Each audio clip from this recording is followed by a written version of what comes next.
Maka obrolan-obrolan yang nggak bermanfaat, salah satunya adalah obrolan tentang takdir. Karena kalau diobrolin, nanti bikin stres. Kita sudah tes kan kemarin kan ya.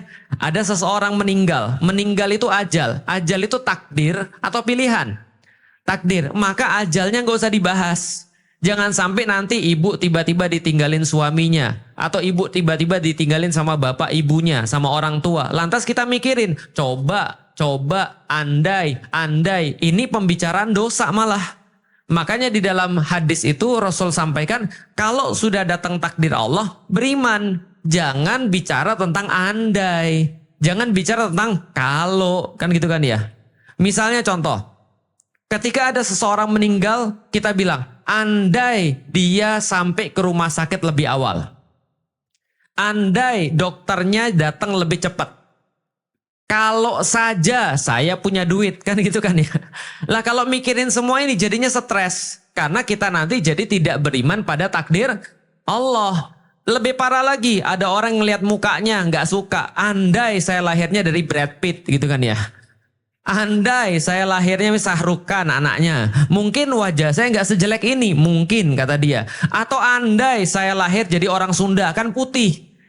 Atau andai saya lahir jadi kayak orang Korea misalnya, dan seterusnya, dan seterusnya, dan seterusnya. Itu udah perkara takdir. Perkara takdir nggak usah diobrolkan. Nah, hanya saja kita juga bahas kemarin, kadang-kadang orang-orang muslim itu dalam perkara-perkara takdir, dia suka obrolin. Dalam perkara-perkara pilihan malah dia tidak pernah obrolkan. Tapi nyalahin takdir. Ini kebalik. Kan kita sudah bilang, kalau kita mau berusaha sungguh-sungguh, kalau kita mau serius dalam usaha kita, maka dia harus usaha di wilayah takdir atau pilihan.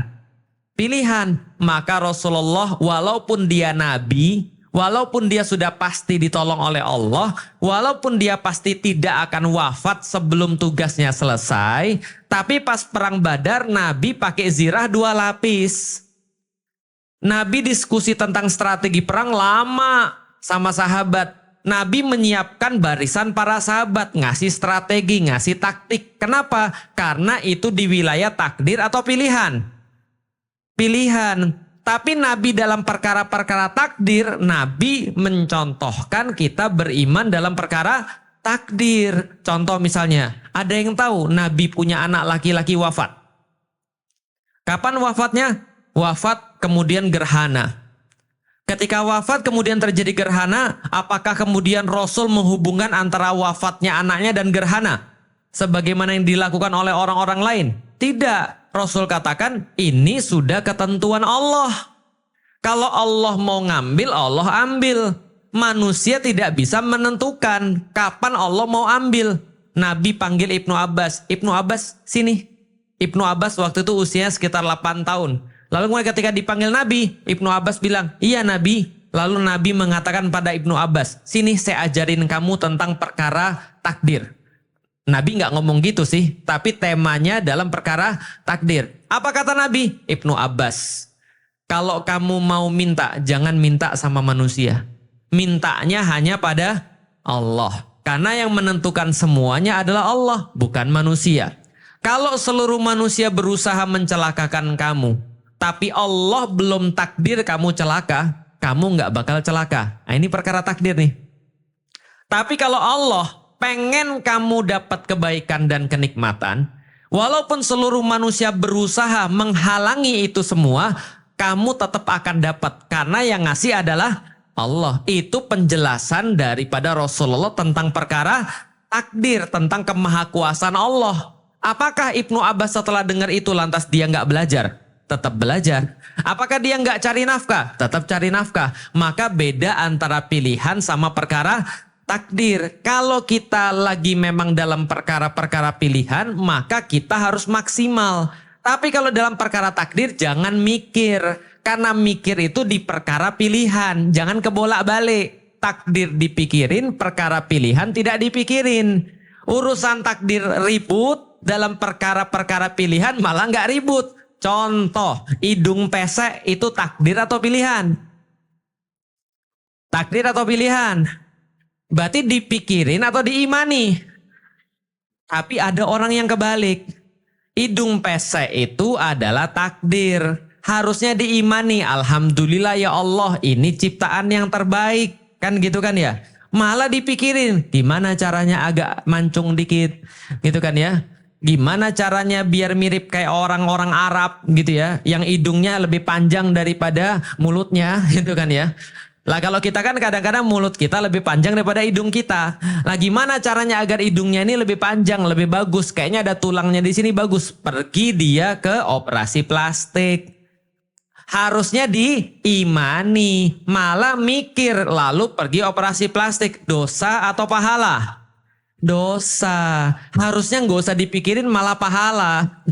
Nggak dipikirin diimani malah pahala. Karena nerima ketentuan Allah. Lah pergi operasi plastik malah dosa. Karena perkara ini harusnya diimani bukan dipikirin. Contoh lagi, punya suami baik. Punya anak baik. Jadi orang baik. Jadi orang taat. Itu perkara pilihan atau takdir? Pilihan. Berarti dipikirin atau diterima? Dipikirin. Diusahakan gimana caranya. Jangan mikir kayaknya memang sudah takdir Ustadz. Saya punya suami kayak Fir'aun. Paham ya? Sudah takdir Ustadz saya itu kayak Asia. Sudah takdir Ustadz suami saya itu nggak taat. Enggak, itu bukan takdir. Itu bisa milih. Bisa dipahami ya? Punya anak baik, punya anak nggak baik itu bisa milih. Bisa dipahami ya? Tapi kadang-kadang ada memang yang takdir dan harus diterima. Contoh, punya anak yang memang secara fisik berkebutuhan khusus. Itu ada tuh orang-orang kayak gitu. Ada seorang ada seorang ibu bawa anaknya berkebutuhan khusus. Saya sampaikan itu sudah tiket surga bagi ibu. Kalau ibu menerima, karena ibu nggak pernah minta. Tapi siapa yang ngasih? Allah. Berarti ini adalah takdir. Maka anak ini datang kepada kita berkeperluan khusus, itu bukan urusan dia, tapi urusan kita. Maka ketika kita ngelihat anak kita, kalau memang sudah secara fisik berkeperluan khusus, itu takdir atau pilihan? Takdir. Diterima atau dipikirin? Kalau dipikirin apa yang terjadi? Allah nggak adil. Betul kan ya? Kita udah cerita Allah nggak adil. Saya tuh berusaha baik loh ya Allah. Saya tuh udah ikut pengajian loh setiap Senin. Bahkan saya tuh kalau ada waktu kurban, saya kurban loh ya Allah. Kalau saya Idul Fitri tuh saya rajin loh, tahajud saya nggak putus. Kok tiba-tiba saya punya anak saya kemudian berkeperluan khusus. Allah nggak adil. Sementara ada anak orang zina, anaknya normal. Kan gitu kan ya? Makanya kalau takdir itu dipikirin, parah jadinya. Nanti kita pasti nggak akan menerima. Makanya di dalam Islam itu Allah ngasih orang muslim tuh ada 2 wilayah. Kalau wilayah-wilayah yang kamu bisa pikirin, kamu pikirin sebaik-baiknya. Tapi kalau sudah tidak bisa dikendalikan, kamu tidak punya efek terhadap itu, kamu terima saja. Karena dengan kamu terima, itu sudah pahala bagi kamu. Bisa dipahami Bapak Ibu sekalian? Kadang-kadang itu nggak cuma satu peristiwa terpisah, tapi satu peristiwa nyambung. Contoh. Bapak Ibu pernah main panah? Pernah main panah? Belum. Tapi udah pernah ngeliat orang panah? Orang muslim kalau main panah itu pelajaran takdir yang sangat bagus. Kenapa? Orang muslim kalau main panah itu kita ngajarin begini.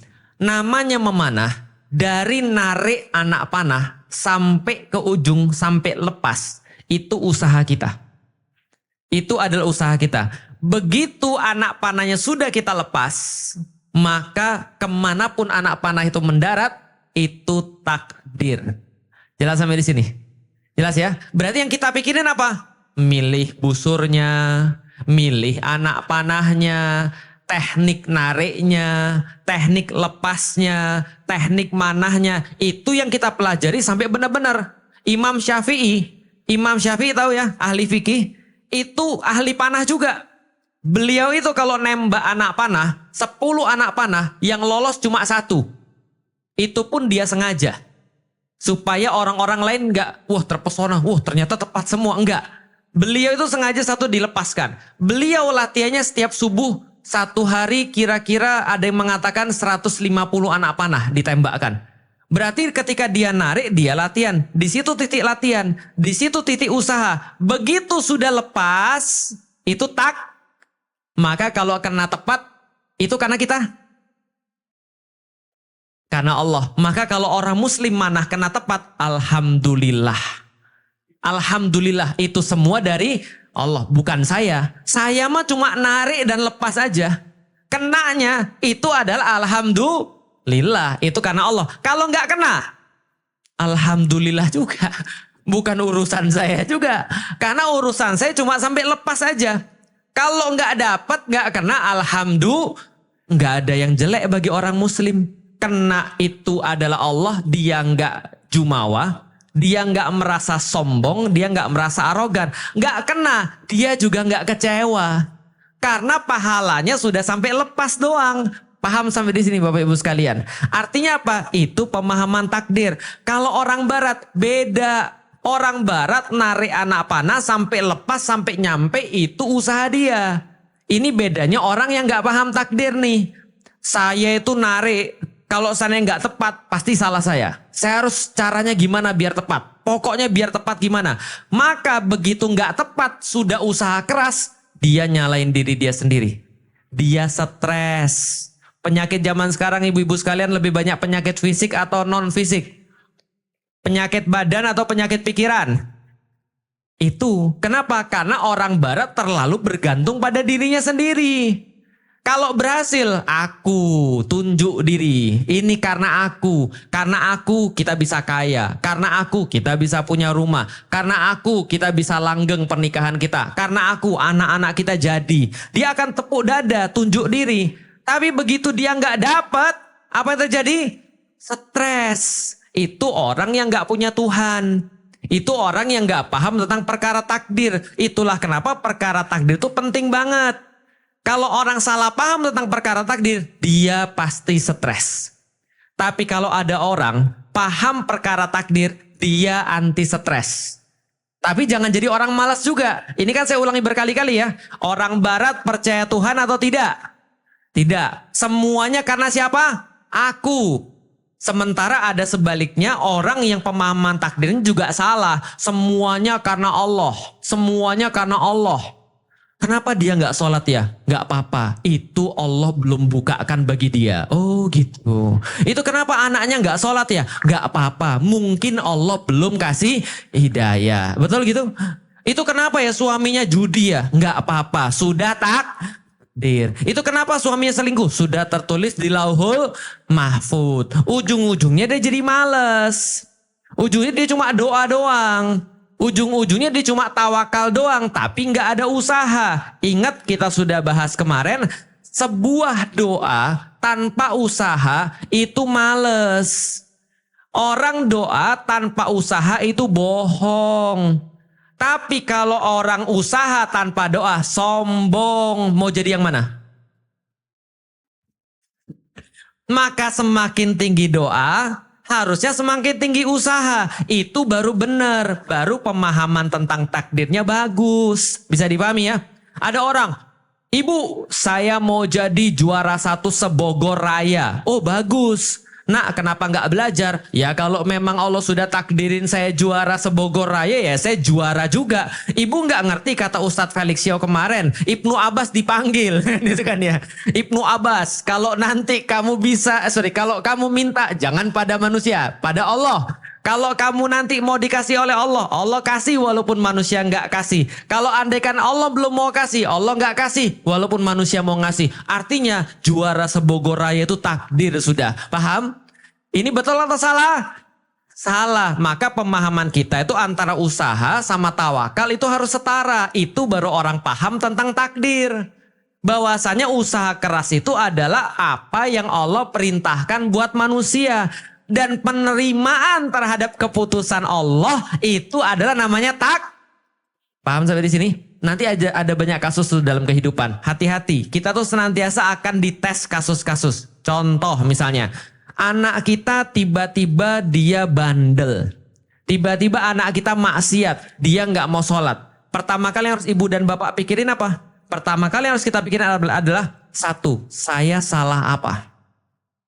Saya problemnya apa? Kalau andaikan kita merasa tidak ada problem, coba tanya sama yang lebih tahu. Jangan-jangan ada yang miss. Jangan-jangan ada yang kita lupa dan kita lalai. Itulah perlunya nanya sama orang lebih berilmu. Ustadz, kenapa anak saya jadi begini? Ustadz, kenapa anak saya nggak begini? Dan seterusnya. Tapi kalau kita sudah melaksanakan semua yang memang menjadi kewajiban kita terhadap anak kita sebagai seorang orang tua, dan anak kita masih bandel juga, itu baru namanya sabar. Kan gitu kan ya. Contoh nyata. Bapak saya sudah muslim atau belum? Belum. Saya sudah usaha atau belum? Tugas saya setiap hari adalah mencari usaha-usaha terbaik. Cara baru untuk ngajak bapak saya masuk Islam. Video baru apa yang bisa membuat dia lebih cepat masuk Islam. Bagaimana caranya meyakinkan dia, berharap pada Allah dan seterusnya. Paham? Itu tugas saya. Tapi ketika sampai sekarang, beliau belum mau untuk menerima Islam. Itu saya stres, saya pikirin. Enggak, pikiran saya itu pada usahanya doang. Karena yang diwajibkan oleh Allah adalah usahanya. Dan saya usaha keras. Gimana mikirin? Doa tiap hari, usaha tiap hari, ngubungin dan segala macam. Itu adalah bagian saya. Tapi bagian dia masuk Islam itu enggak buat saya stres. Kepikiran iya, tapi balikin lagi. Ya sudah, yang namanya hidayah bukan tugas saya. Tugas hidayah adalah tugasnya Allah. Kalau Allah belum kasih hidayah, itu urusannya Allah, bukan urusan saya. Enak hidup saya? Berarti saya ribetnya, saya susahnya pada urusan bapak saya masuk Islam atau mendakwahi bapak saya?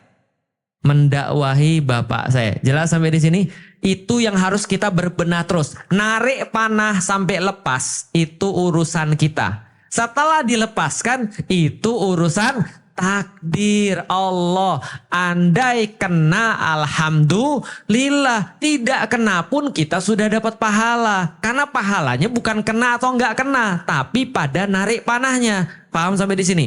Contoh, ibu-ibu belum bisa baca Quran. Lalu ditanya, ibu kenapa belum bisa baca Quran? Saya sudah tua Ustadz. Saya tuh sudah tua jadi susah belajar Ustadz. Tapi ibu-ibu ikut tahsin. Enggak Ustadz, karena saya sudah tua. Berarti ini orang kira-kira salah atau benar? Salah. Kalau ibu-ibu sudah ikut tahsin, sudah ikut tajwid, belajar baca Quran, iqra lagi nggak apa-apa, belajar panjang pendek yang benar, makhrajnya yang bagus dan segala macam. Sudah belajar tetap nggak bisa-bisa. Bagus, itu ada hadisnya. Bagi mereka yang belajar, lalu kemudian sudah keras, tapi lidahnya tetap kaku, kata Rasul. Tapi lidahnya ini nggak lancar-lancar, ya tak, dia terbata-bata, kata Rasulullah. Maka bagi dia 2 pahala. Paham sampai di sini? Tapi ditarik dulu itu panahnya. Dilepas dulu itu panahnya. Baru setelah itu kita ngomong tentang takdir. Paham ya? Tapi kalau belum ditarik anak panahnya, belum dibeli busurnya, tiba-tiba langsung loncat tentang takdir, berarti males. Jelas sampai di sini? Berarti kalau ditanya sudah bisa baca Quran belum? Ya udah bilang aja saya males Ustadz. Nah itu lebih bagus. Nanti nggak ditanya lagi kalau gitu. Nah kalau malas berarti obatnya harus cari gimana caranya biar nggak males. Nah itulah orang muslim itu senantiasa produktif. Maka dia itu kalau dia mau melakukan sesuatu dia pasti akan bisa. Dan dia nggak akan mikirin saya bisa atau tidak baca Quran. Itu nggak usah dipikirin. Yang dipikirin adalah belajar baca Quran. Mau kapan hafalnya nggak usah dipikirin. Itu rezeki dari Allah. Dan rezeki itu sudah takdir. Allah udah nakdirin kita tuh berapa ayat, berapa juz itu Allah sudah nakdirin. Dan jangan dipikirin. Yang dipikirin soalan apa? Ngafal. Itu harus dipikirin apa cara terbaik, kapan waktu terbaik, pakai cara gimana dan segala macam, berjamaah atau tidak. Itu baru namanya takdir. Berarti hidayah itu adalah takdir atau pilihan? Takdir atau pilihan? Oke. Kita bahas hidayah adalah takdir atau pilihan. Ibu-ibu sekalian, diingat bahwasanya hidayah ada 3. Ada berapa? Saya udah jelasin ya, saya jelasin lagi. Hidayah ada berapa? Ada 3. 1 namanya hidayah akal. Akal ini hidayah. Allah kasih akal kepada manusia sebagai bentuk hidayah dari Allah kepada manusia. Allah Subhanahu wa taala berfirman, "Wa hadainahu najdain." Kami hidayahkan pada mereka ada dua jalan. Ada jalan fajir, ada jalan takwa. Artinya Allah kasih tahu kepada kita, wahai manusia, Anda muslim, Anda bukan muslim, Anda siapapun, kami kasih satu hidayah namanya hidayah akal. Dengan akal itu kalian bisa mikir mau untuk ngambil yang baik atau mau ngambil yang jahat. Berarti akal itu adalah hidayah. Itu yang pertama. Yang kedua, hidayah irsyad wal bayan. Atau hidayah berupa apa yang Allah turunkan kepada manusia. Gitu kan ya. Huwallazi arsala bil huda wa dinil haq. Adalah Allah yang telah kemudian mengutus hambanya dengan huda, dengan hidayah. Berarti Rasul datang dari Allah itu bawa hidayah. Bisa difahami ya. Berarti Quran itu adalah hidayah. Di dalam Al-Quran sudah banyak sekali kata-kata bahwa Al-Quran adalah huda, adalah hidayah. Berarti yang kedua namanya yang Allah turunkan, yaitu adalah risalah dan Rasulullah Shallallahu Alaihi Wasallam. Risalah dan Rasul. Rasul itu orangnya, risalah itu yang dibawanya. Quran dan Sunnah, gampangnya itu. Berarti hidayah yang pertama apa tadi? Huwallazi arsala rasulahu bil huda wa dinil haq. Tadi ada yang salah. Huwallazi adalah Allah yang kemudian menurunkan dengan Rasulnya, yaitu adalah huda dan agama yang benar. Bisa difahami sampai di sini?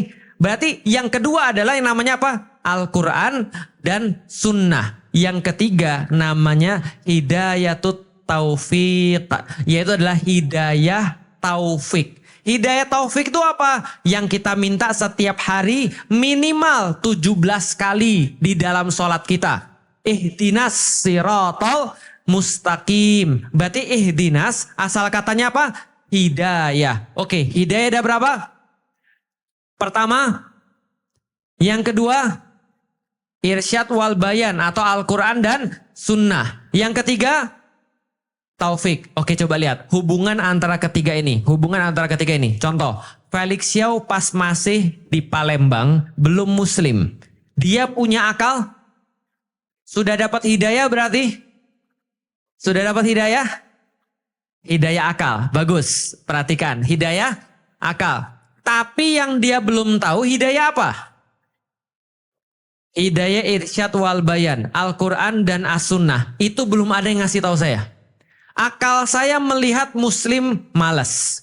Melihat muslim kacau. Melihat muslim jorok. Itu yang akal saya lihat. Wajar saya nggak tertarik sama Islam? Wajar. Karena saya belum tahu hidayah irsyad wal bayan. Atau risalah atau Al-Quran dan As-Sunnah. Begitu masuk IPB, lalu kemudian ada teman saya ketika masuk Bogor ngomong, Lik, yang kamu tahu tentang Islam itu bukan Islam. Itu Muslim, Lik. Yang Islam kayak apa? Yuk kenalan langsung dari bukunya. Yuk kenalan langsung dari yang diturunkan. Kenalan langsung sama yang bawa. Rasulullah Shallallahu Alaihi Wasallam. Saat itu akal saya baru ditemukan dengan yang namanya Al-Quran dan As-Sunnah. Hidayah keberapa tadi? Kedua. Maka akal saya lihat, oh iya ya, oh benar ya. Kita sudah bahas kemarin kan ya, tentang kitab, kita bahas tentang agama Islam, kenapa agama satu-satunya yang benar dan segala macam. Itu akal saya mencerna tuh. Maka kalau nggak ada akal, maka bisa nggak orang-orang percaya dengan Islam? Mohon maaf. Ada orang lahir berkeperluan khusus, akalnya nggak bisa jalan. Misalnya, banyak kan yang kayak gitu kan ya? Dia wajib beriman nggak? Dia wajib beriman nggak? Kenapa dia nggak wajib beriman? Dia nggak dapat hidayah. Paham? Hidayah apa yang dia nggak dapat? Dan orang yang nggak dapat hidayah itu nggak mesti kafir. Orang yang nggak dapat hidayah, kalau yang dia nggak dapat hidayah bukan karena pilihan dia langsung masuk surga. Jelas sampai di sini. Makanya kalau ada orang, dia lahir nih, dia nggak punya hidayah akal, meskipun dia dibacain Al-Quran berkali-kali, itu dia nggak bakal beriman. Lah kenapa? Karena dia nggak punya akal. Loh Ustaz, kalau dia gak beriman berarti dia masuk neraka. Bukan. Dia itu fitrah. Karena itu dia pasti masuk. Kita yang belum tentu, jelas ya. Kita yang memperlakukan dia yang belum tentu masuk surga. Tapi dianya sendiri sudah pasti masuk. Makanya saya bilang pada orang tua yang punya anak kayak gitu, itu tiket orang tuanya masuk surga. Karena dia sudah pasti masuk surga. Dan kalau orang tuanya jaga dia dengan baik, itu keseret orang tuanya pasti. Bisa dipahami ya Bapak Ibu sekalian ya. Artinya itu hidayah akal. Kalau ada hidayah akal, tidak ada irsyad wal bayan. Kayak Felix Yao di Palembang, belum masuk Islam. Tapi kalau ada hidayah irsyad wal bayan, nggak ada akal, ya nggak bisa beriman juga. Karena perlu akal. Jelas sampai di sini? Maka unta, walaupun dia tinggal di Arab, ya, dan tiap waktu dengerin Al-Quran, jelas sampai di sini, tapi ada unta beriman. Ada unta beriman. Kenapa nggak ada unta beriman? Bagus, karena nggak ada akal. Ada monyet beriman. Maka percuma dakwain monyet. Karena Allah nggak suruh. Yang Allah suruh dakwah tuh cuma dua. Minal jinnati wan nas. Yang Allah suruh beriman tuh cuma dua. Jin dan manu. Apa kesamaan dua ini? Sama-sama punya akal. Sama-sama disuruh untuk membaca. Disuruh untuk mengindra. Risalah, irsyad wal bayan tadi. Al-Quran dan As-Sunnah. Sampai di sini paham? Oke, saya tambahin. Kalau Felix Yao sudah di Bogor. Punya akal, berfungsi normal, bisa mikir, ketemu dengan Al-Quran, cocok tuh, mikirin Al-Quran, oh ya bagus, oh ya keren, oh ya bener ini, apakah lantas pasti masuk Islam? Belum tentu. Itulah hidayah yang ketiga, yang sifatnya spesial, yang sifatnya udah kita bahas kemarin, yaitu adalah hidayah taufik. Apa itu hidayah taufik? Hidayah taufik asal katanya adalah wafat, artinya berhenti atau artinya sepakat. Artinya apa? Allah ACC. Itu kalau bahasa zaman sekarang. Akal Felix Yao ngelihat Al-Quran, ngelihat As-Sunnah. Merasa wah ini benar nih. Allah ACC. Oke, dapat hidayah itu taufik, masuk Islam. Kalau nggak ada tiga ini, orang nggak jadi muslim. Paham sampai di sini? Itulah menjawab pertanyaan ibu-ibu sekalian. Ada banyak ustadz orang pintar ustadz. Iya. Dia akalnya jalan ustadz. Iya. Dan dia sudah tahu Al-Quran benar. Iya. Tapi nggak masuk Islam ustadz. Banyak. Paham ya? Ada banyak juga orang-orang sudah muslim dari awal. Dia sudah Islam dari awal, belajar tentang Islam. Tapi giliran disuruh untuk melaksanakan sholat, nggak mau. Bangga lagi. Paham ya? Diomongin di TV, saya tuh nggak sholat loh. Itu anak saya kemarin nanya kepada saya, Bapak kapan sholat lagi Pak? Saya bilang, maybe yes, maybe no. Paham Bapak Ibu sekalian? Dibanggain nggak sholat, kenapa? Belum dapat hidayah taufik. Dan hidayah taufik ini nggak akan Allah kasih pada tiga orang.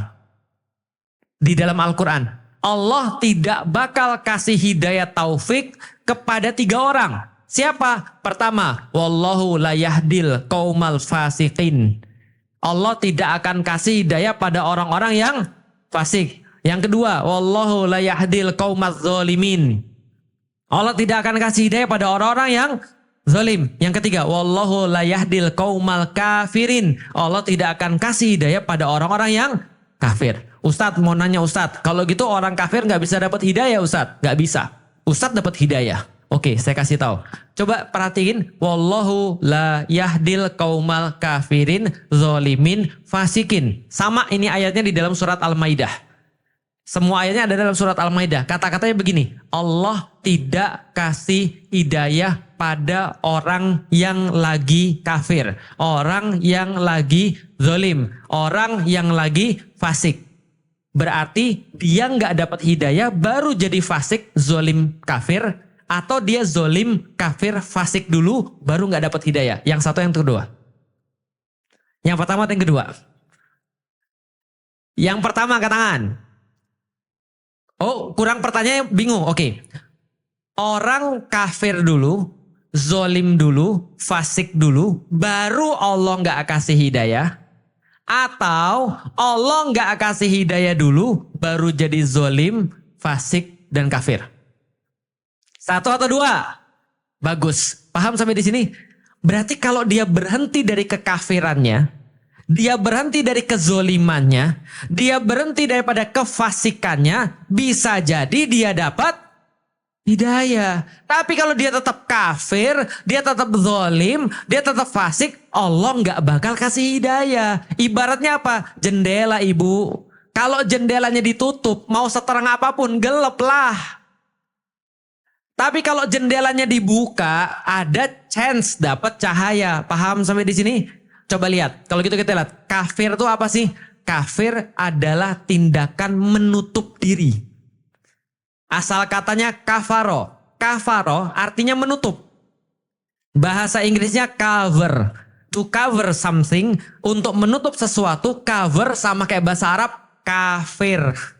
Jelas ya? Tahu cover? Tahu buku punya cover tahu? Untuk apa cover buku? Untuk nutup.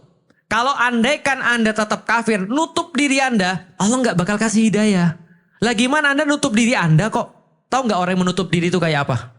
Tahu kan ya? Orang yang nggak mau buka diri. Udah, sana.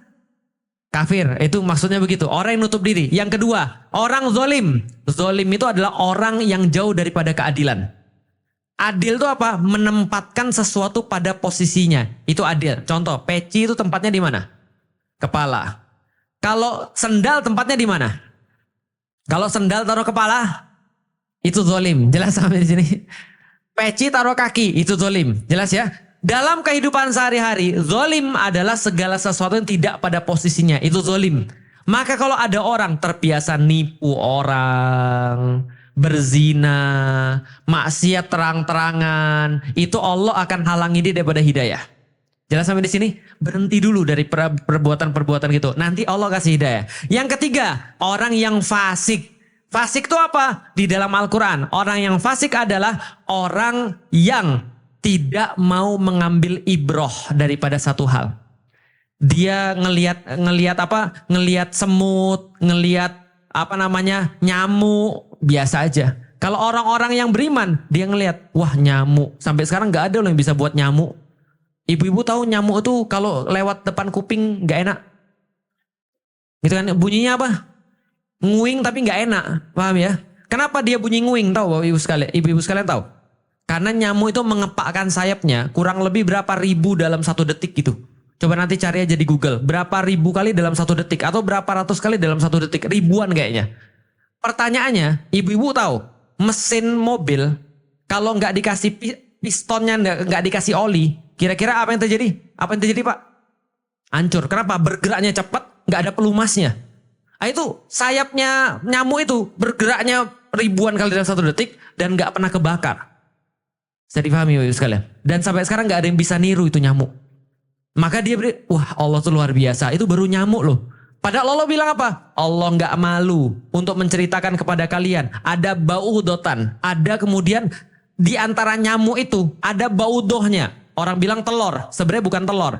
Baudoh itu adalah dalam bahasa Arab bisa jadi kutu. Tahu nyamuk punya kutu? Belum tahu? Searching dong di Google. Jadi wama baudotan itu yang lebih rendah daripada nyamuk itu kutunya nyamuk. Jelas ya? Coba lihat nyamuk tuh punya kutu dan kutunya nyamuk itu juga nggak ada yang bisa buat. Jelas sampai di sini Bapak Ibu sekalian. Maka itu adalah orang-orang yang fasik yang nggak bisa ngambil pelajaran. Yang kedua, orang yang terang-terangan maksiat juga bisa disebut fasik. Makanya orang fasik nggak boleh jadi imam. Jelas ya? Terang-terangan selingkuh jadi imam sholat nggak boleh. Karena sudah fasik. Fasik itu apa? Bangga dengan kemaksiatan. Itu fasik. Nggak sholat. Kalau orang normal disembunyiin atau diomongin? Sembunyiin. Orang kita kalau orang normal ya, sholat subuh telat aja sembunyi. Gitu kan ya. Sholat subuh telat aja gorden ditutup dulu biar gelap gitu kan ya. Kenapa? Karena kita merasa nggak enak ketika berbuat dosa. Orang fasik ini sudah nggak mau lagi dia, nggak malu lagi dia. Maka dia berbuat dosa terang-terangan. Itu orang fasik. Nah, kalau orang-orang 3 ini nggak dikasih Allah hidayah. Jelas sampai di sini. Maka ada orang-orang yang nggak dikasih Allah hidayah. Tapi kalau orang itu bebas daripada fasik, zolim dan kafir, maka Allah pasti akan memberikan mereka hidayah. Lalu bagaimana caranya hidayah itu bekerja? Hidayah bekerja kayak mobil. Nih, sekarang saya mau nanya ibu-ibu sekalian yang punya mobil. Yang nggak punya mobil ya bayangin naik angkot aja ya. Kalau misalnya malam-malam naik mobil, kita ngidupin lampu, betul? Kita ngidupin lampu nih. Itu lampu bisa nyinarin berapa meter? 3 meter, 5 meter, ya 10 meter, 20 meter oke lah. Tapi bisa sampai ujung. Kalau pas malam-malam kita ngidupin mobil, kita nggak jalan, jalannya kelihatan nggak? Maka hidayah itu harus jalan dulu. Kalau Anda nggak jalan-jalan, Anda nggak dapat hidayah. Kenapa bisa begitu? Hidayah itu petunjuk. Namanya petunjuk harus dijalani. Contoh, saya sudah kasih contoh, saya kasih lagi. Rumah saya di Jakarta. Oke, coba tolong diingat-ingat ya, nggak usah dicatat, diingat-ingat aja. Ini hidayah. Cara petunjuk rumah saya ke Jakarta. Rumah saya di Jakarta. Anda dari sini naik bis jurusan Kalideres. Sampai di Kalideres, Anda turun di terminal, keluar dari terminal belok kiri, jalan kaki selama sepanjang 800 meter. Setelah jalan kaki 800 meter, dari tadi ya ke terminal belok kiri 800 meter, nanti di sebelah kiri ada patung gajah, belok ke kiri. Setelah belok ke kiri, nanti ada rumah sakit di sebelah kiri, jangan ke situ, lurus terus. Belokan pertama, belok kiri lagi, ada pos di situ. Lalu dari pos tadi setelah belok kiri, lurus sekitar 200 meter, ada pos lagi belok kanan. Belok kanan, lurus, ada pengkolan, belok kanan lagi. Rumah saya nomor 5 sebelah kiri. Pertanyaan saya sederhana. Siapa yang paling tahu di ruangan ini rumah saya? Siapa yang paling tahu? Saya dong. Betul kan ya? Dan ibu-ibu yakin gak kalau saya gak bohong? Yakin ya? Karena saya orang baik, saya gak bohong ya. Oke. Ibu-ibu tahu hidayah itu benar. Petunjuk saya tadi benar. Hidayah kan petunjuk. Petunjuknya benar, datang dari yang benar, dan pasti benar. Paham? Tapi ibu-ibu cuma ngafalin dan dizikirkan saja. Dizikirkan setiap ba'da sholat. Rumah Ustadz Felix dari sini ke Kalideres. Kalideres belok ke kiri. Belok ke kiri 800 meter. Ada patung gajah, belok ke kiri. Belok ke kiri lurus sampai ketemu rumah sakit. Jangan masuk. Lurus ketemu pos satpam ke kiri. Lurus lagi pos satpam ke kanan. Ke kanan lagi. 5 rumah sebelah kiri. Ibu-ibu wiridin terus tuh. Sampai ke rumah saya. Sampai ke rumah saya. Oke. Ibu-ibu sekalian. Yang pertama kali ibu-ibu pikirin ketika dengar saya ngomong kayak tadi apa? Bingung. Selain bingung apa lagi? Pusing, liar. Terus apa lagi? Gak tertarik saya, bodoh amat. Jelas ya? Ingat baik-baik, itu reaksi semua orang ketika dapat hidayah. Maka hidayah sudah kita tahu, Al-Quran dan pas baca ini apa sih? Ini membingungkan banget. Cara masuk ke surga. Surga punya siapa? Berarti yang tahu cara ke surga siapa? Yang sudah pernah ke surga siapa? Rasulullah. Berarti yang paling tahu cara ke sana, yang paling masuk akal siapa? Rasul udah ngasih tahu kita cara ke surga. Allah sudah ngasih tahu kita cara ke surga. Di mana? Dan pas bacanya mumet gak? Liar kan ya? Mumet kan ya? Kok gini sih? Kok gini sih? Tapi kok gini sih? Tapi kok gini sih? Ini kayak sulit deh. Ini kayak apa deh? Dia ngafalin seluruh petunjuk cara masuk surga. Seluruh Al-Quran dihafal sama dia. Seluruh hadis dihafal sama dia. Tapi dia nggak berbuat sama sekali. Masuk surga atau tidak? Lihat ya. Orang pertama kali dapat hidayah pasti bingung, pusing, stres, mumet, liar. Makanya jangan berhenti belajar. Kalau kita udah yakin itu pasti benar, kita belajar, pasti nyampe atau tidak? Belum tentu. Kalau cuma dipelajari doang. Kurang apa? Jalani. Petunjuk itu bukan untuk dihafalkan saja. Petunjuk itu harus dijalani. Maka orang ngafal Al-Quran pasti masuk surga. Belum tentu. Ya udah Ustadz, kalau gitu saya nggak usah ngafalin Quran aja Ustadz. Orang yang ngafal aja belum tentu masuk. Apalagi yang enggak jelas sampai di sini. Yang sudah dapat petunjuk aja belum tentu nyampe. Apalagi yang tidak tahu. Paham sampai di sini? Berarti kita itu ngafalin tidak cukup, tapi harus melakukan. Itu loh Bu Guru Umah ngajarin tiap hari. Ini zikirnya, ini ayatnya, caranya begini. Tapi cuma tahu doang. Tapi tidak dilakukan. Akan jadi? Nggak jadi. Bisa difahami sampai di sini. Hidayah kayak mobil. Kalau kita sudah ngidupin lampu, kita udah lihat jalan, maka baru kelihatan jalannya, belok-beloknya dan segala macam. Jangan cuma di sini, saya takut nanti nggak nyampe, itu nggak kelihatan loh jalannya. Terus gimana? Katanya belok-belok sini, tapi saya nggak lihat belokannya. Iya, karena kamu nggak jalan. Jelas sampai di sini? Saya juga sama. Saya pertama kali masuk Islam, saya tanya sama Ustadz Fatih Karim. Ustadz, jadi kayak Ustadz tuh kayak apa ya? Dia cerita tuh, harus belajar ini, harus begini, harus begini, harus begini. Itu petunjuk atau bukan? Petunjuk. Tapi kalau kita cuma bilang riweh, udah nggak nyampe-nyampe. Jelas sampai di sini ya? Berarti harus dijalani. Yang kedua, hidayah itu kalau mau pergi ke satu tempat, tanya sama orang setempat. Karena dia yang paling tahu. Contoh, di sini ada Jalan Surya Kencana. Di Jakarta ada Jalan Surya Kencana. Di Semarang ada Jalan Surya Kencana. Ada. Kalau mau Jalan Surya Kencana di Bogor, tanya sama orang. Jangan tanya sama orang Surabaya. Paham ya? Nanti Anda tersesat. Maka kalau mau belajar Islam, jangan belajar sama orang yang bukan Islam. Belajarnya sama orang Muslim. Kalau mau ke surga, jangan tanya sama siapapun. Kecuali yang punya surga atau yang sudah pernah ke siapa sudah pernah ke surga? Ustadz Falik udah pernah ke surga. Maka jangan dengerin kata saya kalau bukan saya ngutip kata Rasulullah. Paham ya? Mau seulama apa saja, dia nggak pernah ke surga. Yang pernah ke surga adalah Rasulullah. Maka ucapan ulama itu berharga kalau dia ngutip Allah dan Rasul. Tapi kalau tidak, bisa jadi dia salah. Bisa difahami maksud saya Bapak Ibu sekalian. Maka kalau kita mau ke tempat sesuatu, tanya sama orang yang paling tahu. Yang berikutnya, hidayah itu perlu teman. Hidayah itu perlu teman. Ada orang merasa sudah tahu, dia jalan sendiri. Ada orang merasa sudah paham, dia nggak perlu teman. Padahal setan paling suka dengan orang yang sendirian. Sehebat apapun orang, apabila dia sendirian, seringkali dia nggak sampai pada tujuan. Yang ada dia hancur di perjalanan. Paham sampai di sini?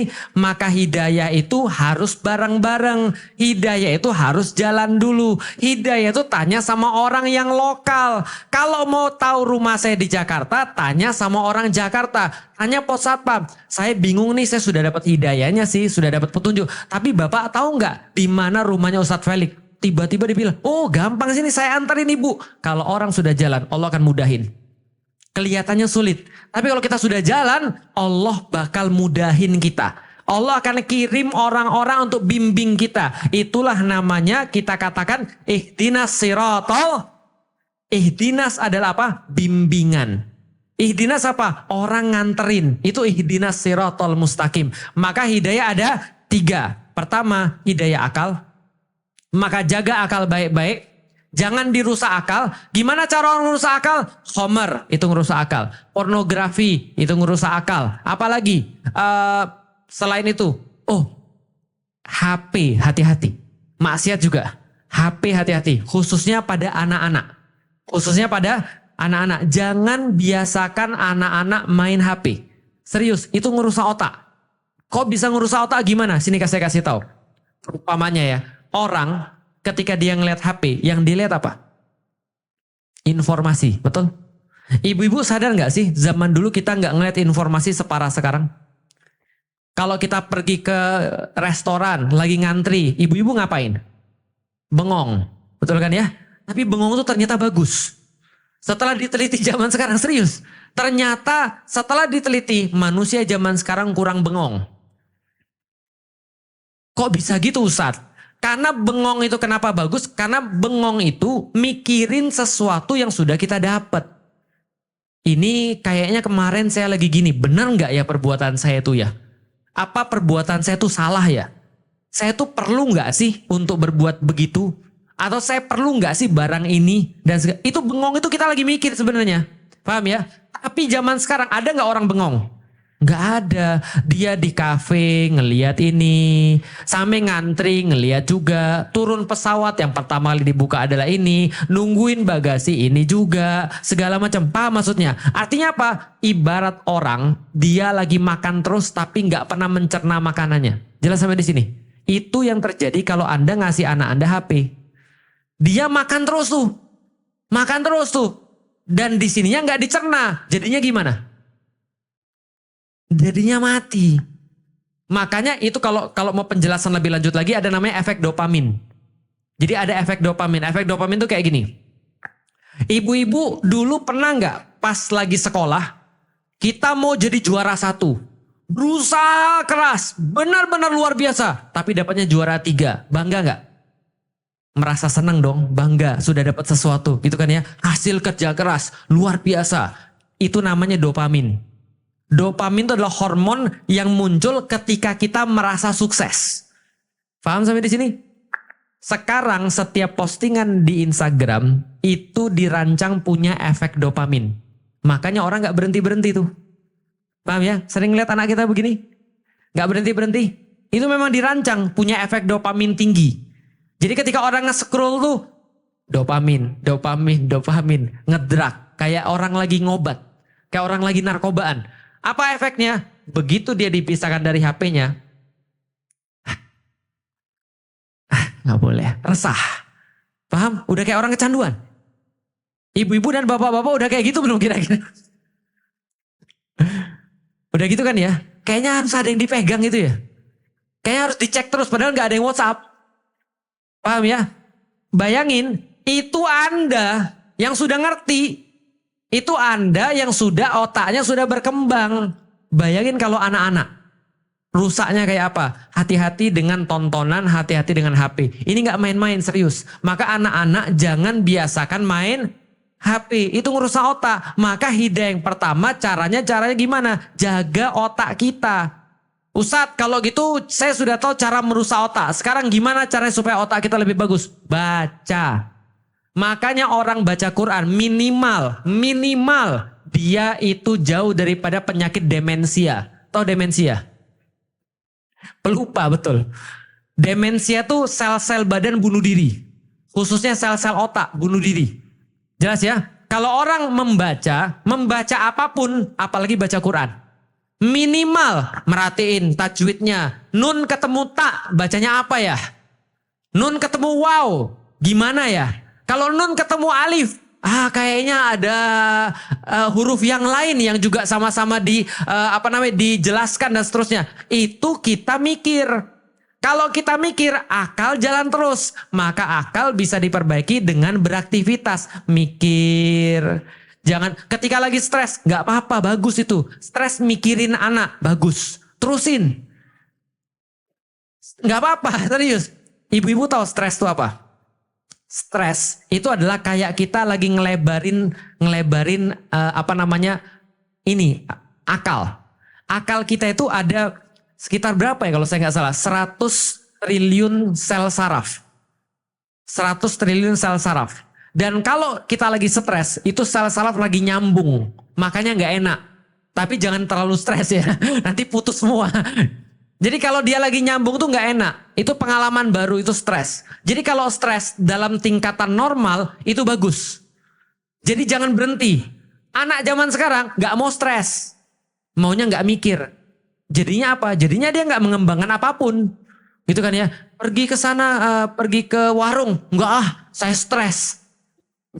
Ya memang pergi ke warung tuh stres, harus nanya, harus kemudian belajar untuk nggak malu dan segala macam. Tapi itu justru membentuk anak-anak zaman dulu, gitu kan ya. Anak zaman dulu jangankan ke warung, gitu kan ya, pergi keluar kota. Kenapa? Stres itu penting. Caranya jaga akal dengan dimanfaatkan. Mikir, baca Quran, nonton Korea gimana Ustadz? Itu bikin tumpul, jelas ya. Bukan nggak boleh, bukan. Tapi itu bikin tumpul, sudah ada penelitiannya. Karena itu buat otak jadi males, paham ya? Gini deh, tahu pisau? Kalau pisau dipakai terus, tumpul atau malah tajam? Insya Allah tajam. Kalau pakainya yang benar ya, diasah maksudnya ya, itu malah tajam. Kalau misalnya nggak dipakai, malah bekarat.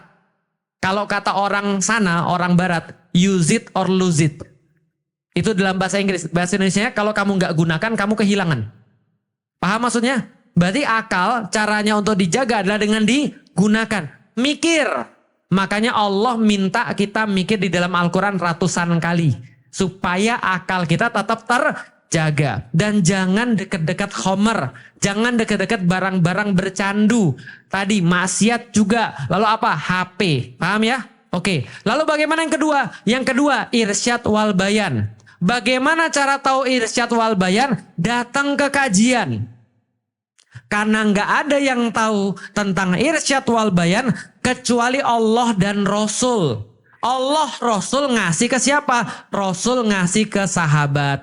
Sahabat ngasih ke tabiin. Tabiin ngasih ke tabiut tabiin. Tabiut tabiin ngasih ke ulama-ulama salaf. Ulama salaf ngasih ke ulama-ulama mutaakhir. Ulama mutaakhir ngasih siapa? Ngasih ke kita. Bisa dipahami ya? Maka guru-guru itu ada sanatnya. Maksudnya sanat itu apa? Dia nggak sembarangan. Kamu belajarnya ini dari mana? Ini pemikiran saya. Itu bahaya tuh. Maka harus ada sanad. Kenapa sanad? Karena pemahaman ini dapat dari gurunya. Gurunya dapat dari mana? Gurunya lagi. Gurunya lagi dapat dari mana? Gurunya lagi. Tabiut tabiin. Tabiin Rasulullah. Jelas sampai di sini? Maka pemahamannya itu terstandar. Karena dari situ. Boleh nggak Ustaz baca buku? Boleh. Tapi kadang-kadang kalau baca buku nggak semua orang bisa ngerti. Makanya ada Ustadz yang jelasin. Ustadz yang jelasin emang sudah pasti benar? Belum tentu. Kadang-kadang bisa jadi ustadznya juga salah. Tapi kalau ustadznya salah, minimal sudah belajar. Jelas ya? Daripada benar tapi nggak belajar. Orang-orang bilang begini, salah bersama ulama itu lebih barokah daripada benar sendirian. Paham? Salah tapi bareng ulama itu lebih barokah daripada benar sendirian. Itu menjawab pertanyaan-pertanyaan. Saya sholat Ustadz. Tapi sholat itu imamnya kadang-kadang gak sempurna. Lebih bagus sholat berjamaah. Daripada sholat sendirian. Kecuali kalau yang jadi imam fasik. Udah jelas fasik. Maksiat tapi mau jadi imam. Gak bisa baca suratul Fatihah mau jadi imam. Nah, itu pembahasannya beda. Jelas sampai di sini? Tapi kalau kesalahan-kesalahan kecil aja, Ustadz tadi itu saya pernah sholat asar Ustadz, imamnya 6 rakaat. Ya nggak apa-apa, sujud sahwi. Daripada gara-gara itu kita nggak mau sholat di masjid.